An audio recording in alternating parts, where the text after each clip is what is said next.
आप सभी को नमस्कार। मैं घनश्याम सैनी, सहायक आचार्य समाजशास्त्र, श्री कल्याण राजकीय कन्या महाविद्यालय सीकर, समाजशास्त्र विषय से जुड़े हुए कुछ महत्वपूर्ण बिंदुओं पर हमने पिछले वीडियोज में चर्चा की थी। आज हम बात करते हैं लघु समुदाय की अवधारणा।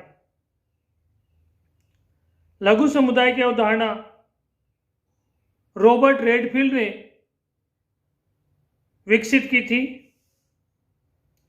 इन्होंने चानक्रोम नामक गांव का अध्ययन किया और ये बताया कि लघु समुदाय मानव सभ्यता के लिए महत्वपूर्ण होते हैं। अपनी पुस्तक द लिटिल कम्युनिटी में लघु समुदाय के बारे में बताया कि वह लघु आकार का समुदाय जो अपना संपूर्ण जीवन उसी में जीता है, जिसके सदस्यों में एक दृढ़ सामुदायिक भावना होती है जिससे वो बंधे रहते हैं। लघु समुदाय सामाजिक जीवन की एक महत्वपूर्ण इकाई है। लघु समुदाय के कुछ तत्व रेडफील्ड ने बताए हैं।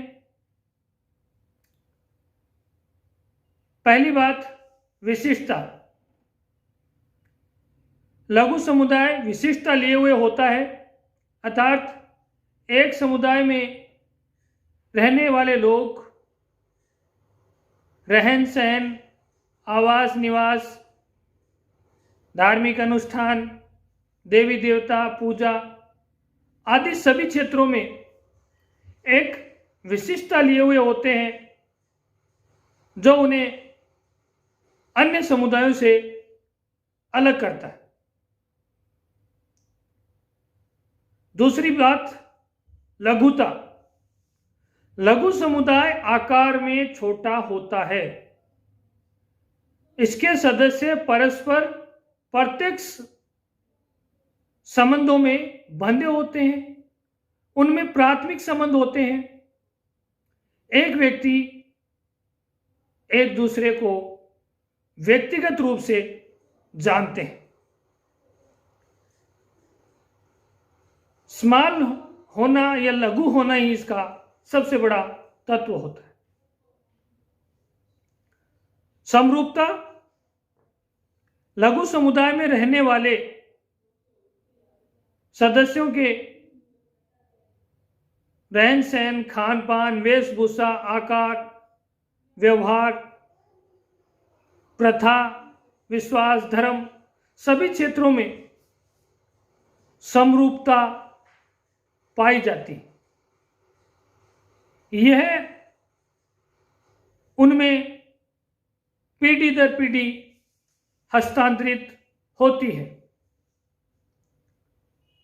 अगला तत्व है आत्मनिर्भरता। रेडफील्ड ने लिखा है कि आत्मनिर्भरता लघु समुदाय का प्रमुख लक्षण है। समुदाय के सभी सदस्य लगभग या अधिकांश कार्य स्वयं करते हैं, अपनी आवश्यकताओं की पूर्ति करते हैं और पूर्णतया आत्मनिर्भर होते हैं। इसलिए कहा जाता है कि लघु समुदाय में जन्म से लेकर मृत्यु तक का प्रबंध होता है। सार रूप में यह कहा जा सकता है कि रेडफील्ड द्वारा निर्दिष्ट लघु समुदायों की दो विशेषताएं, विशिष्टता और लघुता, तो भारतीय ग्रामों की भी विशेषता है, किंतु तीसरी विशेषता समरूपता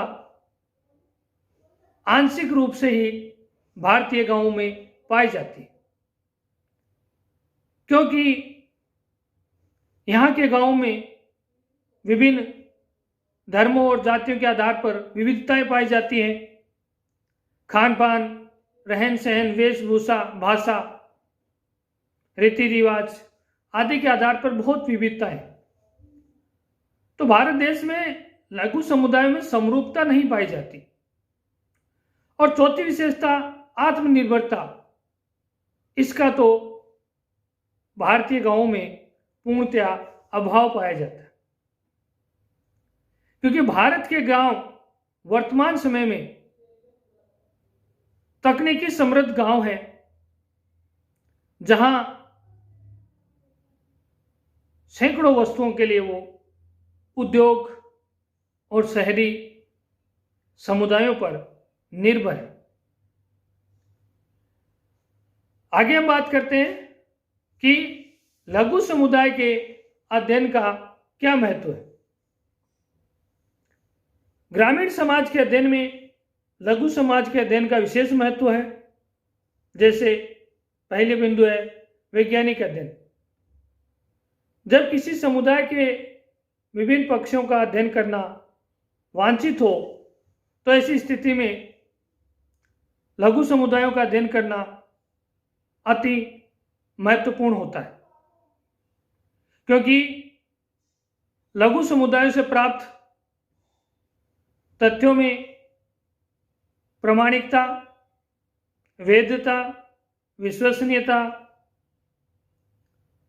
और यथार्थता अधिक होती है, क्योंकि वहां प्राथमिक तथ्यों अवलोकन के द्वारा संकलित किए जाते हैं। नंबर 2, संपूर्ण जनसंख्या का अध्ययन। लघु समुदायों में संपूर्ण जनसंख्या का अध्ययन किया जा सकता है। इसलिए लघु समुदायों का अध्ययन स्वाभाविक एवं दोष रहित होते हैं।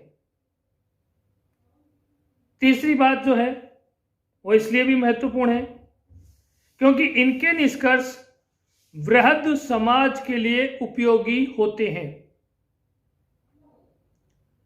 लघु समुदायों में अध्ययन से प्राप्त निष्कर्षों का महत्व वृहद समुदायों के अध्ययन के लिए भी अत्यधिक होता है, क्योंकि समुदाय में प्राप्त निष्कर्ष वृहद समुदायों को भी अनेक महत्वपूर्ण विशेषताओं की ओर इंगित करता है। अगली जो महत्वपूर्ण बात है वो मितव्ययता। लघु समुदायों का अध्ययन कम समय और साधन में पूर्ण हो जाता है, इसलिए समय, धन और श्रम की बचत होती है। और लघु समुदायों के अध्ययन का महत्व इसलिए भी है क्योंकि इनमें सहभागी अवलोकन भी हो जाता है। लघु समुदायों में अध्ययनकर्ता स्वयं उस समुदाय में जाकर रहता है, सहभागी अवलोकन कर सकता है और जितने भी अध्ययन की पद्धतियां समाज के लिए विकसित की गई है उनमें सहभागी अवलोकन सर्वाधिक उपयुक्त विधि मानी जाती है। सारांशतः हम ये कह सकते हैं कि लघु समुदायों का अध्ययन अत्यधिक प्रामाणिक, विश्वसनीय और यथार्थ होते हैं। इस कारण से इनका अध्ययन करके हम जो निष्कर्ष प्राप्त होते हैं वो वृहद समाजों पर लागू किए जा सकते हैं।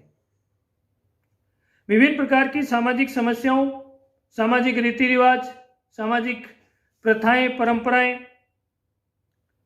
या अन्य किसी सामाजिक प्रतिमान का जब अध्ययन करना हो तो वृहद समाज का अध्ययन करने से पूर्व लघु समुदाय का अध्ययन कर लिया जाता है ताकि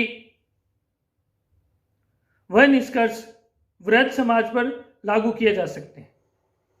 इस प्रकार लघु समुदाय वह समुदाय है जिसका आकार छोटा होता है, जो अपने आप में कोई विशिष्टता लिए हुए होता है, जिसमें समरूपता होती है और आंशिक रूप से वर्तमान समय में जो आत्मनिर्भर भी हो उसे लघु समुदाय कह सकते हैं। भारत के गांव विशिष्ट हैं परंतु समरूप नहीं है। भारत के गांव लघु हैं परंतु आत्मनिर्भर नहीं है। इस प्रकार रॉबर्ट रेडफील्ड ने जो भारतीय गांवों की लघु समुदाय की जो विशेषताएं बताई है वो भारतीय समाज में या भारतीय गांवों पर पूर्णतया फिट नहीं बैठती। धन्यवाद।